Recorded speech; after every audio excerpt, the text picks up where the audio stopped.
नहीं सम्राट, मैं क्षमा चाहूंगा, परंतु मैं इस बात की अनुमति नहीं दूंगा आपको। चले जाओ यहाँ से, अन्यथा मैं आप लोगों के शव पर उत्सव मनाऊंगा। चले जाओ। हम यहाँ युद्ध करने नहीं आए, अपने गुरु के अंतिम दर्शन करने आए हैं। इस समय मैं अर्जुन नहीं, अपने गुरु का शिष्य हूं। हम पांडु पुत्र होने के नाते नहीं, परंतु कुरुवंशी होने के नाते उनके अंतिम दर्शन करने आए हैं। नहीं, नहीं तुम्हें इस युद्ध में विजय मिलेगी और ना ही अपने गुरु के दर्शन।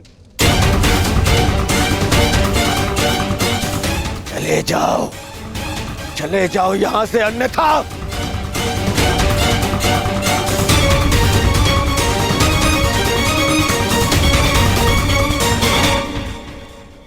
गुरु द्रोण के अंतिम दर्शन करने का अधिकार सबको है।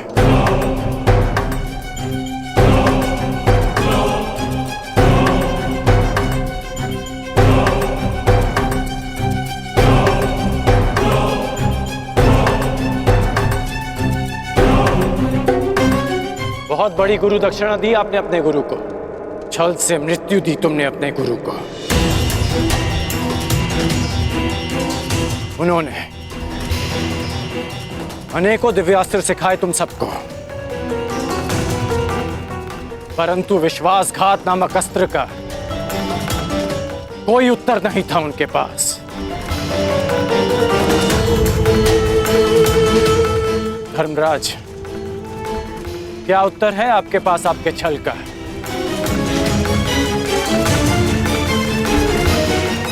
बताइए। मेरा चयन बिल्कुल ठीक था, दुर्योधन तुमसे बेहतर राजा होगा।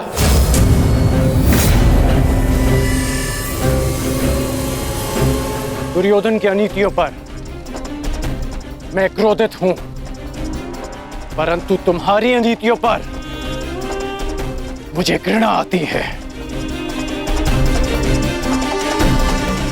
मित्र,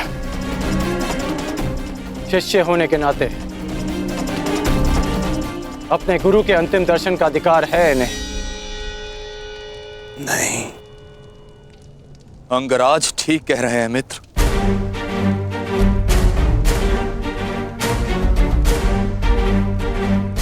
इन्हें अधिकार है। मेरे पिता ने जितना प्रेम अपने पुत्र को दिया, उतना किंचित अधिक इन पांडु पुत्रों को दिया।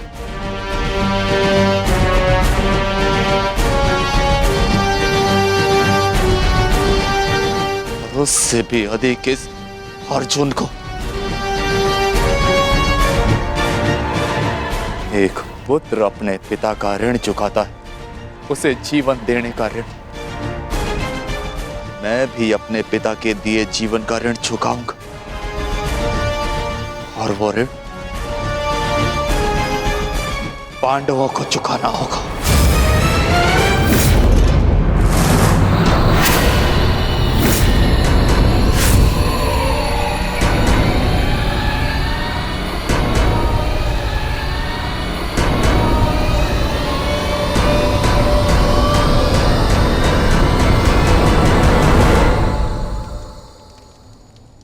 पापियों और दैत्यों की भांति तुम लोगों ने विद्या पर लांछन लगाया है।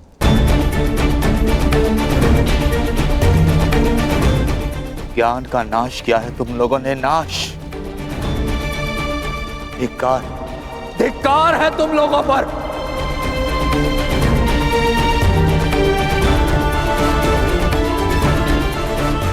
पांडव पुत्रों, जब तक मैं तुम्हारी मृत्यु अपनी आंखों से ना देख लूं, मुझे मृत्यु प्राप्त नहीं होगी। तुम्हारे वंश के साथ मृत्यु की होली खेलूंगा मैं। जिन बच्चों ने आज मुझे रोका, मैं उनकी सांसें रोक दूंगा।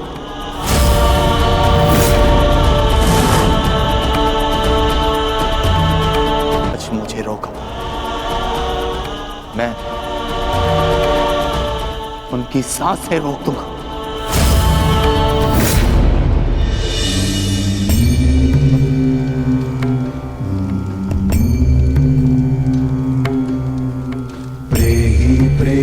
पतिभि पूर्वैर्भिर्यत्रा न पूर्वे पितरपर्युः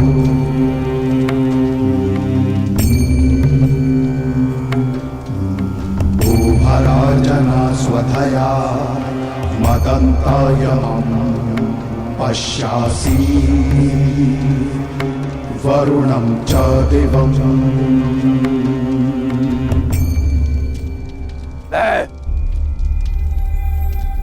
द्रोण पुत्र अश्वत्थामा ये प्रण लेता हूं कि तुम्हारे संपूर्ण वंश को नष्ट कर दूंगा, नष्ट कर दूंगा, नष्ट कर दूंगा, नष्ट कर दूंगा, नष्ट कर दूंगा, नष्ट कर दूंगा।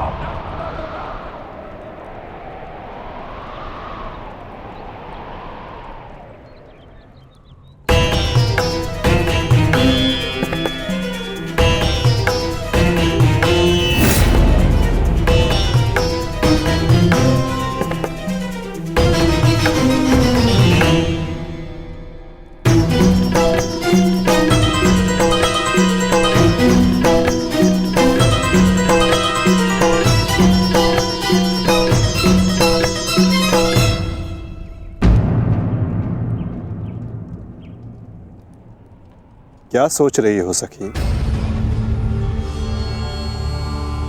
असंख्य चिताएं, असंख्य अग्नि जलकर भस्म हुआ मेरा मान,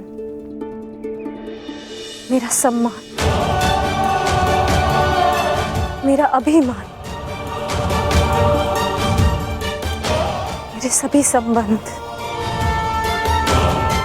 ये सब लाभ भी तो हानि को ही मिले हैं।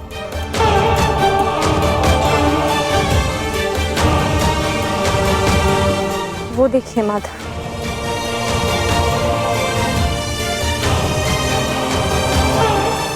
भ्राता धृष्टद्युम्न के जीवन का गणित संपूर्ण हुआ।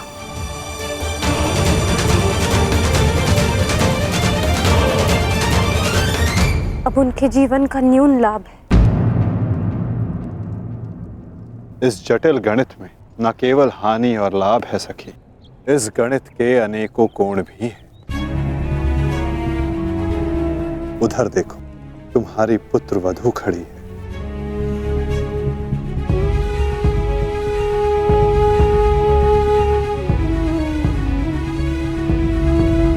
जो वस्त्र हरण तुम्हारे साथ हुआ वो अन्य किसी स्त्री के साथ ना हो, उसकी लज्जा का रक्षण हो सके, ये लाभ। संसार में शोषण करने वालों को पर्याप्त दंड मिल सके सखी, ये लाभ। आने वाली पीढ़ियों को ज्ञात रहे कि स्त्री का मान भंग करना, उसका शोषण करना मानव हत्या से भी अधिक दंडनीय अपराध है, ये लाभ। और ऐसे लाभ के लिए बलिदान अनिवार्य है सखी, और ऐसे बलिदान देने की क्षमता सब में नहीं होती सखी।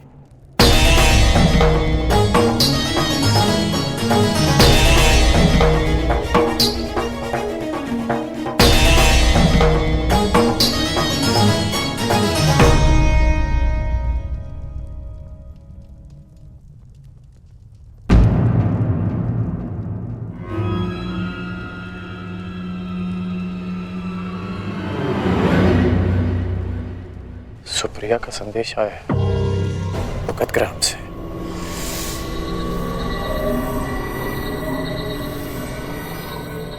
वो मृत्यु शैया पर है।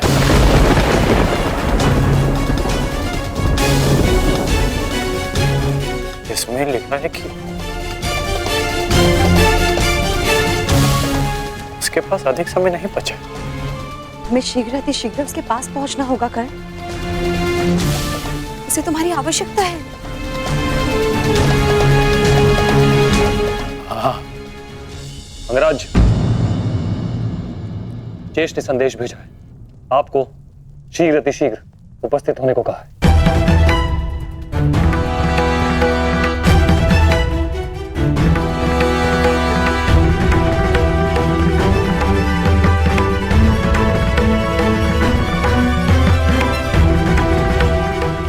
मुझे जाना होगा,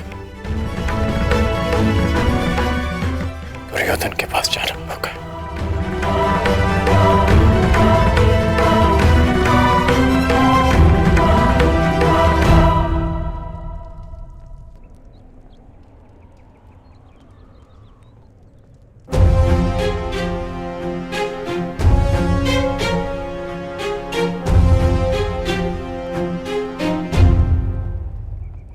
अनेक दिनों से मेरा हृदय ही नहीं, मेरा मन भी जो चाहता था, आज वो पूर्ण होने जा रहा है। दुर्योधन की पताका और हस्तिनापुर का ध्वज दोनों ही अब बलशाली होने जा रहे हैं।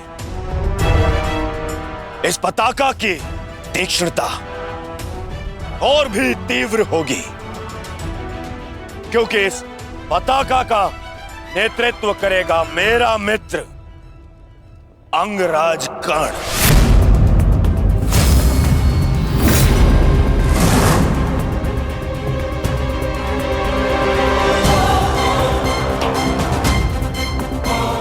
मित्र, आज से मैं निश्चिंत हो गया। मुझे पूर्ण विश्वास है कि तुम्हारे नेतृत्व में इस युद्ध में विजय हमारी ही होगी।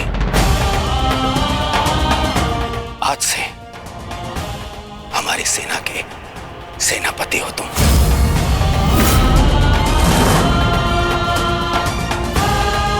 दुर्योधन, किसी दासी स्त्री के लिए पति चुन रहे हो, अपनी सेना का नायक चुन रहे हो?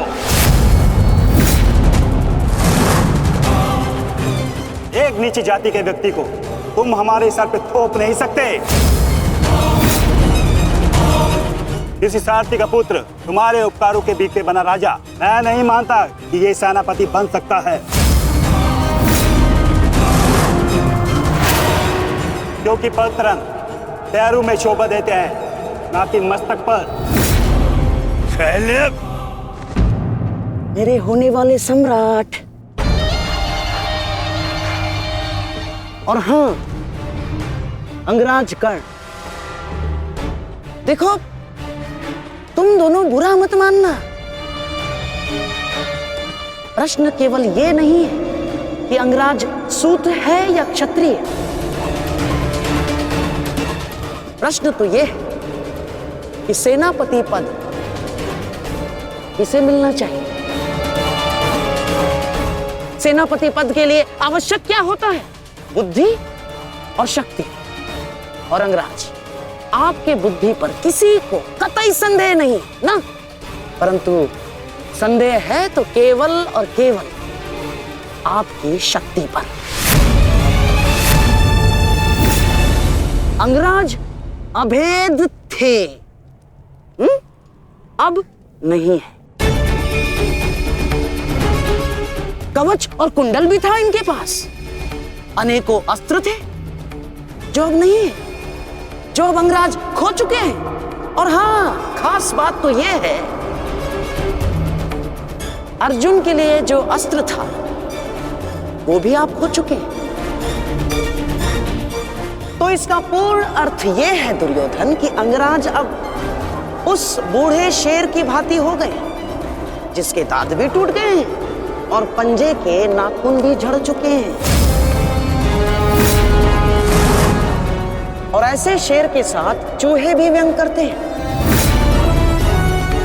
अब महाराज शल्य को देखो, इनकी शक्ति और भव्य सेना की सहायता से हम विजय प्राप्त कर सकते हैं। अब यदि अंगराज आपके परम मित्र हैं तो वो भी इस बात को मानेंगे, हैं? क्यों अंगराज? हम अश्री, मुझे कर्ण की मित्रता पर कोई संदेह नहीं है। जिसने अपना सबसे महत्वपूर्ण शस्त्र मेरी सुरक्षा के लिए उपयोग कर लिया, और ना ही उसके शौर्य पर। संदेह तो मुझे शैल्य पर है, क्योंकि कायरों के भांति रण छोड़कर भागना सबसे पहले इन्हें आता है। एक नहीं, दो बार अवसर मिला इन्हें, पर इन्होंने क्या किया? रण छोड़कर भाग गए, एक ऐसे चूहे की तरह जो केवल शेर की दहाड़ सुनकर ही भाग जाता है। भाग जाता है। इस चूहे को मैं ना तो अपनी सेना का सेनापति बनाऊं और ना ही अपनी दासियों का पति। मूर्ख हो मूर्ख, तुम दोनों मूर्ख हो। एक मूर्ख का सम्राट और एक मूर्ख का सेनापति। तुम दोनों मूर्खों को लगता है पांडवों पे विजय पाओगे? बस मद्रराज,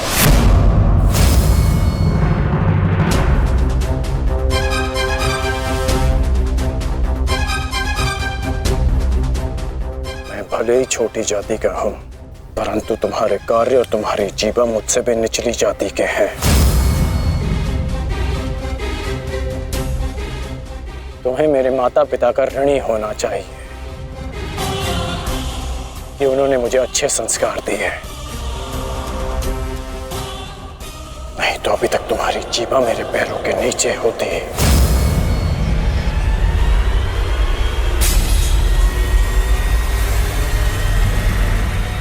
अब एक और शब्द अपनी जीवा से निकाला तो मैं अपने सारे संस्कार भूल जाऊंगा, और ये भी भूल जाऊंगा कि हम दोनों एक ही पक्ष में हैं।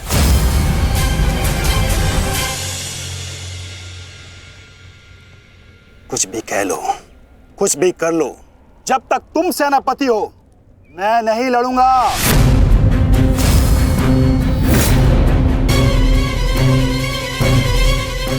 कायर! फिर पीठ दिखाकर भाग रहा है। भूल गया अपने वचन, अपने प्राण कि भेज दूं तुम्हारे राज्य में यह संदेश कि उनका राजा न केवल भगोड़ा है, पर अपने वचन भी नहीं निभाता।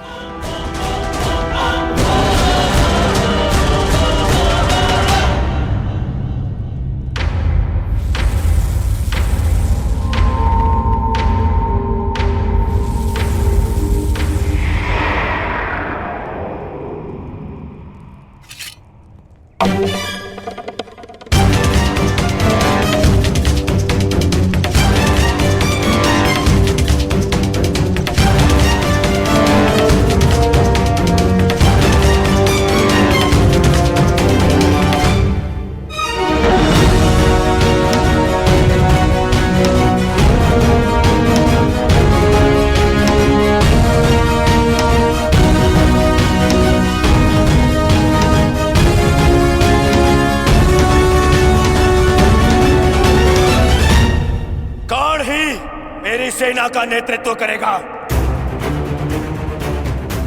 उन पांडवों ने केवल छल से हम पर विजय प्राप्त की है।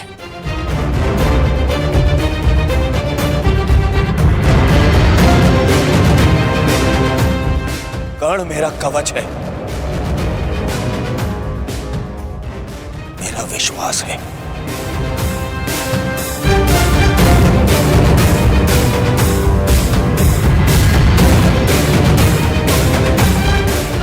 और कल मेरे विश्वास की विजय होगी, मेरे सामर्थ्य की विजय होगी और मेरे शत्रु के छल की पराजय।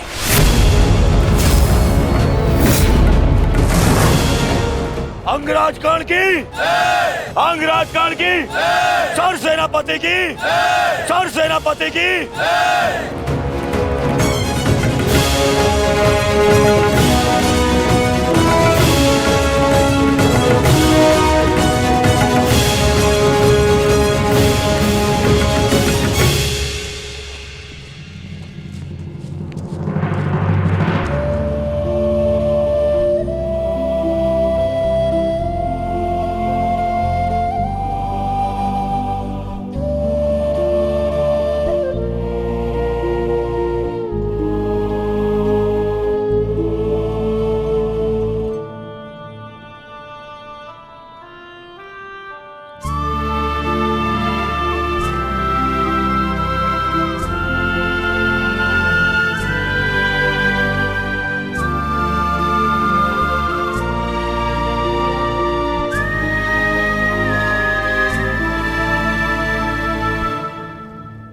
कर्ण, तो तुम नहीं जा रहे हो?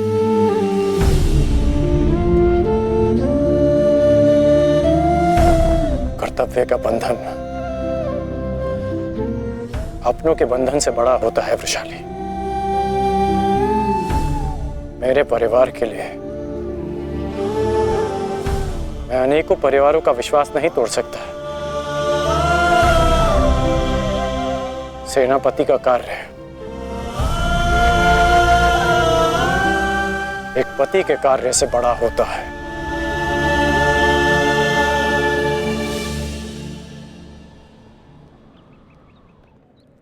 दुर्योधन को, इस सेना को मेरी आवश्यकता है। मैं अपने कर्तव्य से पीछे नहीं हट सकता।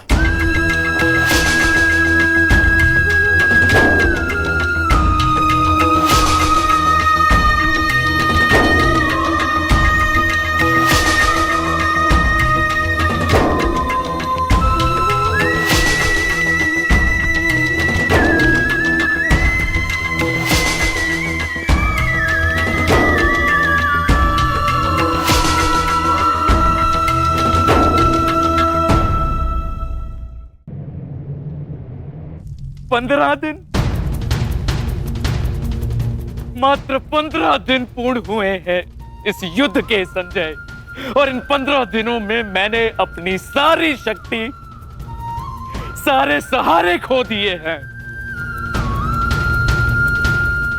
ताचरी शरशैया पर आचार्य द्रोण की निर्दयता से हत्या कर दी गई, और मैंने अपने 90 पुत्रों को खोया है। अब और क्या खोना शेष है? क्या मैं अपने 10 पुत्रों को भी खो दूंगा? जब मेरा कुरुवंश ही समाप्त हो जाएगा, जब मेरा पिंड दान करने के लिए कोई नहीं रहेगा, तो क्या लाभ ऐसे विजय का, और क्या हानि ऐसे पराजय से? ये कैसा अकाल आया है संजय, जिसने मेरे कुरुवंश के वृक्ष की सारी शाखाओं को सुखा कर रख दिया। किस काम की? इस प्रकार से अपनी आशा को मत खोइए महाराज।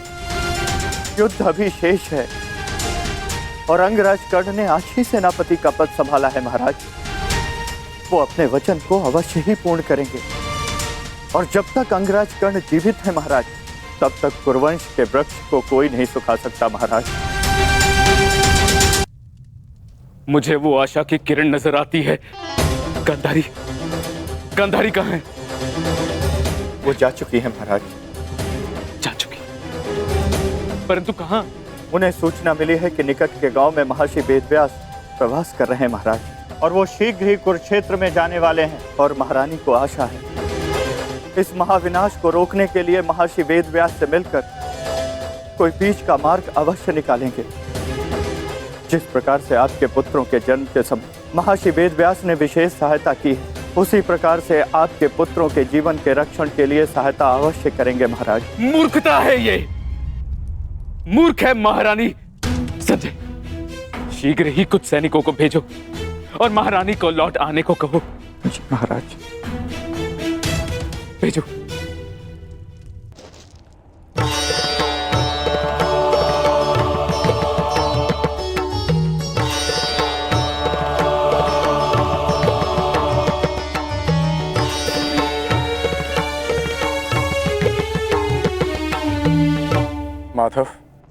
आप विश्राम कर लीजिए।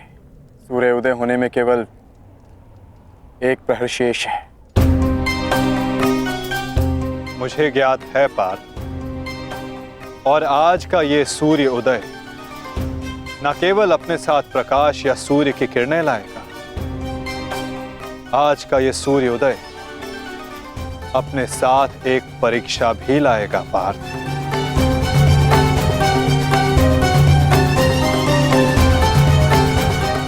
और उस परीक्षा के लिए सज्ज होना। आपका तात्पर्य?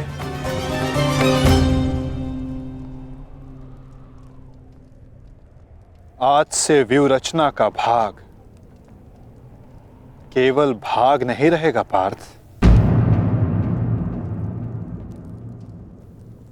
स्वयं व्यूह रचनाकार होगा पार्थ।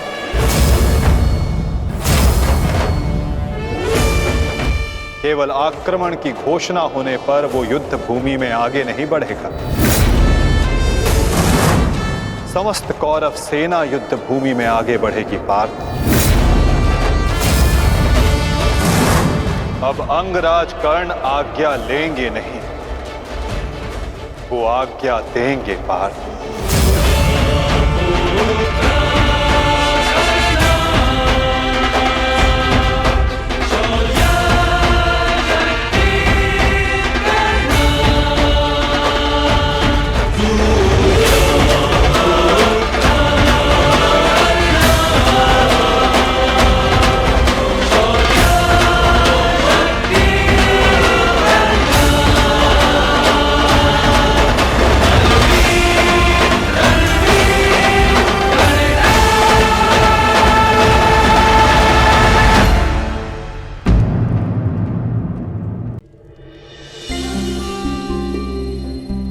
पुत्र,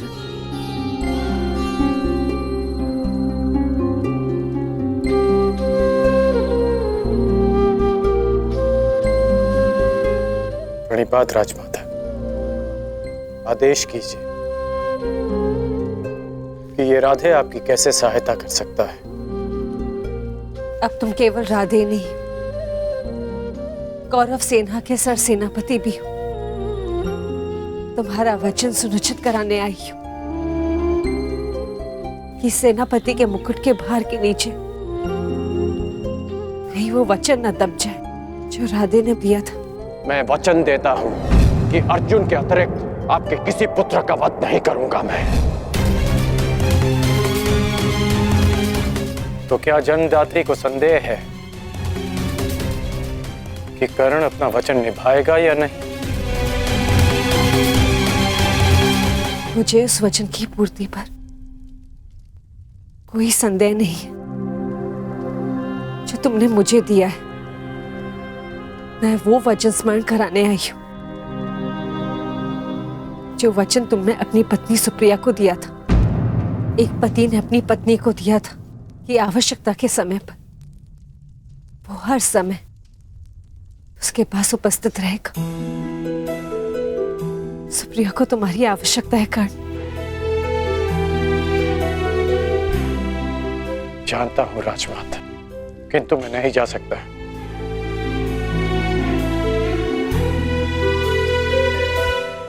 क्योंकि अब मैं युद्ध में सम्मिलित केवल एक योद्धा नहीं, अब मैं कौरव सेना का सरसेनापति हूं। अब युद्ध समाप्त होने से पूर्व मैं केवल यमलोक जा सकता हूं। मैं जानती हूं कि तुम नहीं जा सकते, परंतु वो तो यहां आ सकती है ना। चलो मेरे साथ।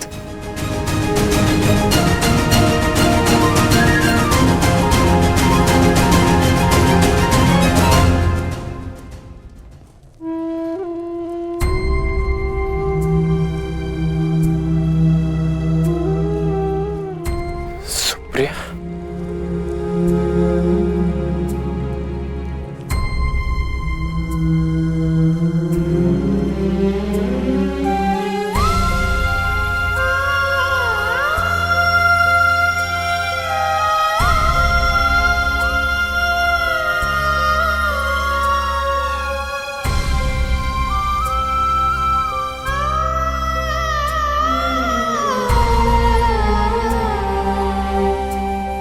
प्रणिपात आर्य।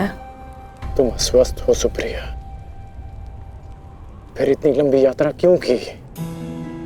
पत्नी अगर पति के पास पहुंच जाए तो आधा रोग अपने आप चला जाता है।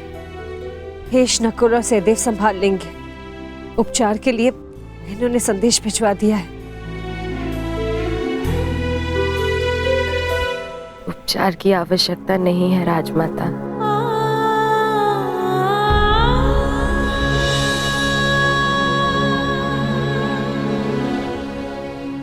न ही उपचार से कोई लाभ है। मेरी इच्छा थी कि मैं अपना अंतिम श्वास अपने अर्धांग की छांव में लूं। बस वो पूरी हो गई और मेरे मन पे एक बोझ रह गया।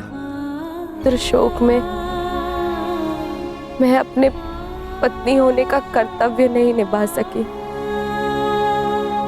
आपसे रुष्ट होकर चली गई।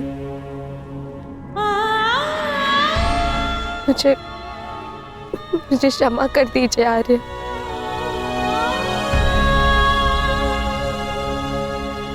क्षमा मांगने की आवश्यकता नहीं है। मैं भी एक पुत्र हूं।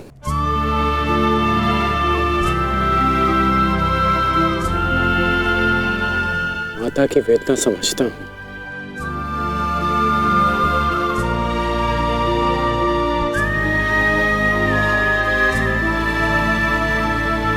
तुम्हारा कोई दोष नहीं है सुप्रिया।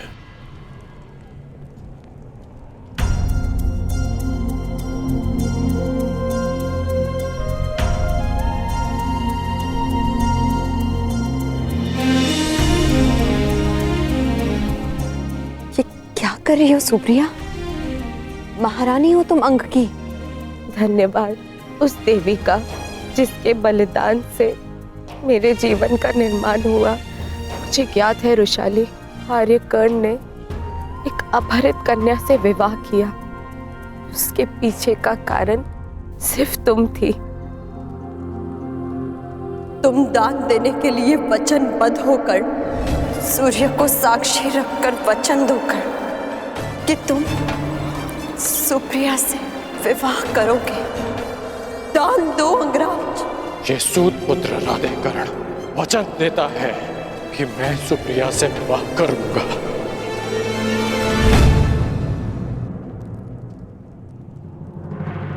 उस पल से इस पल तक मैं जितने भी पल जी हूं तुम्हारी कृतज्ञ बनकर जी हूं रुशाली।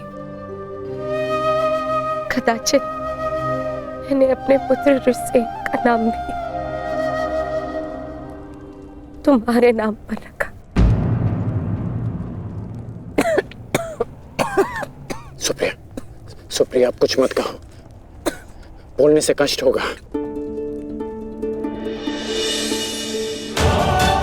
नहीं आर्य, मेरे सारे कष्ट तो इस देवी ने हर लिए। स्वयं कांटे सहज कर मुझे पुष्पी शैया दी है रुशाली ने। तुम्हारे कारण मैं सौभाग्यवती हो गई रुशाली। तुमने अपने विवाह की यज्ञ में दी। रुशाली ने मेरे नाम की।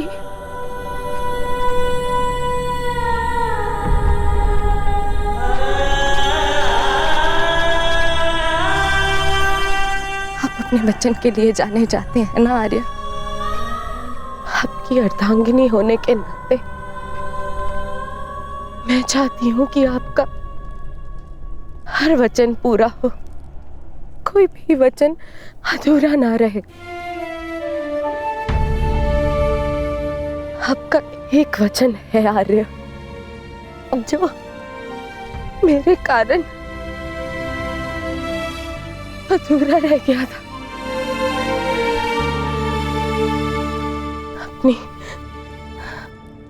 अपनी अर्धांगिनी अंतिम इच्छा पूर्ण कीजिए आर्य, ताकि मैं इस संसार से इस संतोष के साथ जा सकूं।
बस मित्र,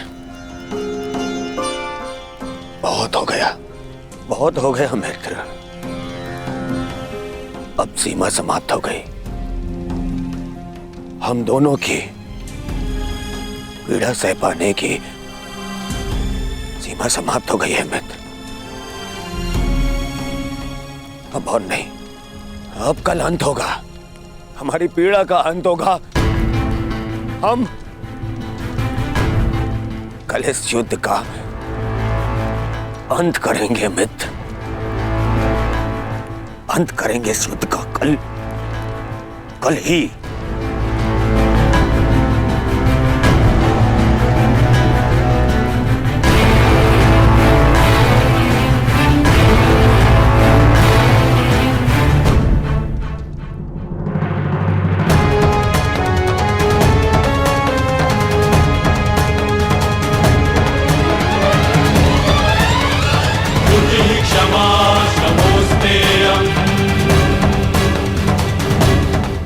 यशस्वी भव।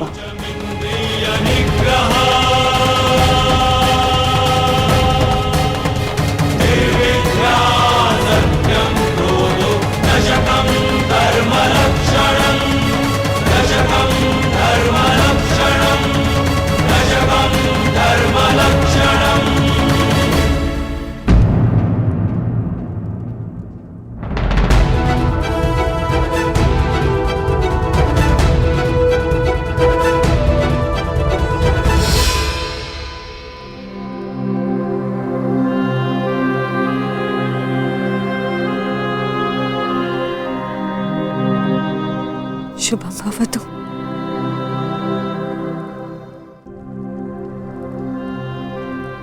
आज का दिन बहुत शुभ है। मुझे तुम पर गर्व है सेनापति कर्ण। नेत्र मन का दर्पण होते हैं राजमाता, और आपके नेत्रों में गर्व नहीं, भय है। हमारे जीवन में इस क्षण का आना अनिवार्य था राजमाता। आप निश्चिंत रहिए राजमाता, मैं पांडवों की भांति छल नहीं करूंगा। मैं अपना वचन अवश्य निभाऊंगा। आपके 5 पुत्र थे और सूर्यास्त के पश्चात आपके 5 पुत्र ही रहेंगे, या मैं या फिर अर्जुन।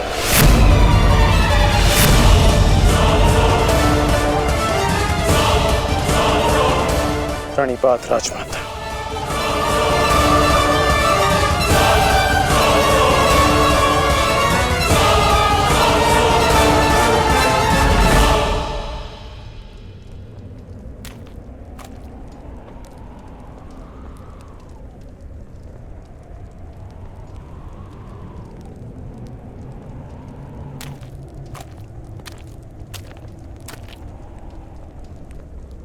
क्या हुआ ज्येष्ठ, क्यों चिंतित हैं आप? देख रहा हूं कि ये रणभूमि कैसे मेरे देखते ही देखते मेरे 90 अनुजों के रक्त को पी गई। उस अकेले भीम ने मेरे 90 अनुजों का वध कर दिया। मेरे इन सभी भाइयों ने मेरे लिए अपने प्राणों का बलिदान दे दिया। अपने ज्येष्ठ के आंखों के स्वप्न को पूर्ण करने के लिए उन्होंने मृत्यु की निंदा को स्वीकार कर लिया। अब बस तुम हो और मेरे शेष 8 अनुज है दुशासन।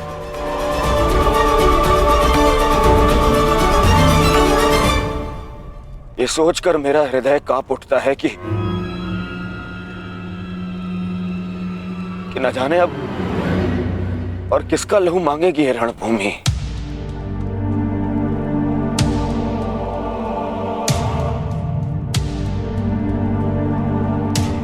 एक बात कहूं दुशासन, अब मैं कहां तुम्हें और ना ही अपने किसी भी और अनुज को खोना चाहता हूं। अब मेरे